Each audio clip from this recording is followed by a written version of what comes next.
India's position from non-alignment to multi-alignment.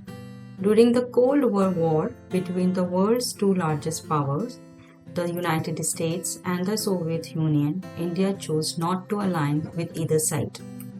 As history repeats itself in 2022, in a Cold War 2.0 scenario, the world is divided into groups.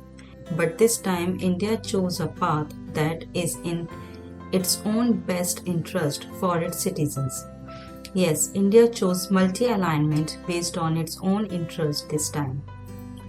In the Russian-Ukraine conflict, the world is on the verge of a new world order. Countries that support either side are directly involved in the conflict, and there are countries that pursue multi-alignment policies based on their national interest, most notably India. How has India's multi-alignment strategy evolved? After 2014, India began to re-establish diplomatic relations with its subcontinental neighbors.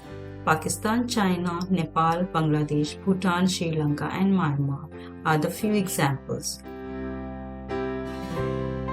Then, under the Look West policy, India focuses on the Middle East, particularly on the 6 Gulf Cooperation Council countries of Bahrain, Kuwait, Oman, Saudi Arabia, and the United Arab Emirates (UAE).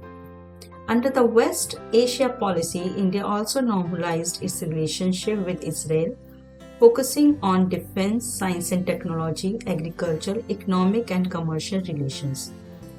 India has also strengthened its diplomatic ties with the countries of the African continent. So, along with the major powers, India continued to work with the world's smaller economies. Now, problems and difficulties, issues. Number 1, making the world a better place, a global issue.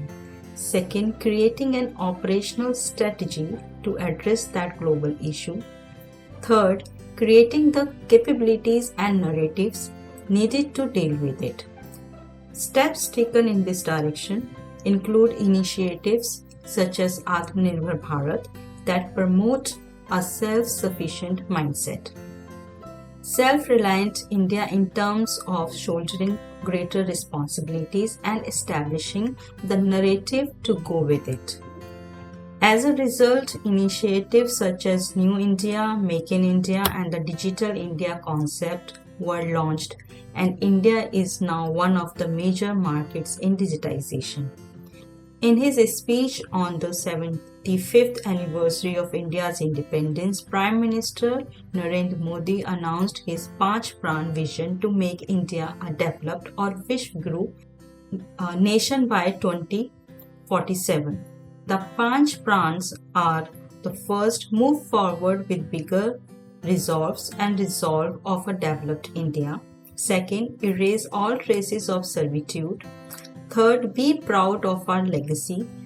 Fourth, the strength of our unity. And fifth, duties of citizens, which include the Prime Minister and Chief Ministers. Some of the multi-alignment approach of India are: the following are the some forums where India's multi-alignment approach is clearly visible.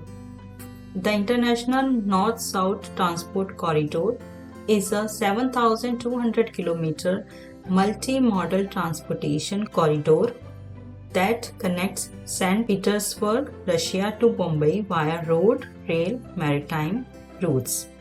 BRICS. BRICS is an acronym for the world's leading emerging economies, namely Brazil, Russia, India, China, and South Africa. BRICS seeks economic, political, and security cooperation as well as people-to-people exchange through a well-planned mechanism. India played a key role in co-founding the New Development Bank, a new multilateral initiative that is expected to compete with the World Bank. The Shanghai Cooperation Organization is a political, economic, and military organization in Eurasia that seeks to maintain regional peace, security, and stability. The Quadrilateral Security Dialogue Quad is an informal strategic dialogue between India, the United States, Japan, and Australia, with the common goal of ensuring and supporting a free, open, and prosperous Indo-Pacific region and countering China. Another multi-alignment approach is I2U2. I2U2 is a new collaboration between India, Israel, the United Arab Emirates, and the United States in economics and infrastructure ventures. Now, what are the current India's foreign policy? 1. Samman, respect for every nation's sovereignty. Samvad, greater engagement with all countries. Suraksha, that is security. India is a responsible power. Neither aggression nor adventurism exists in its DNA. Samriddhi, shared prosperity. Sanskriti and Sabhyata, the persuasive reach of cultural values anchored in a philosophy which believes that the world is a family.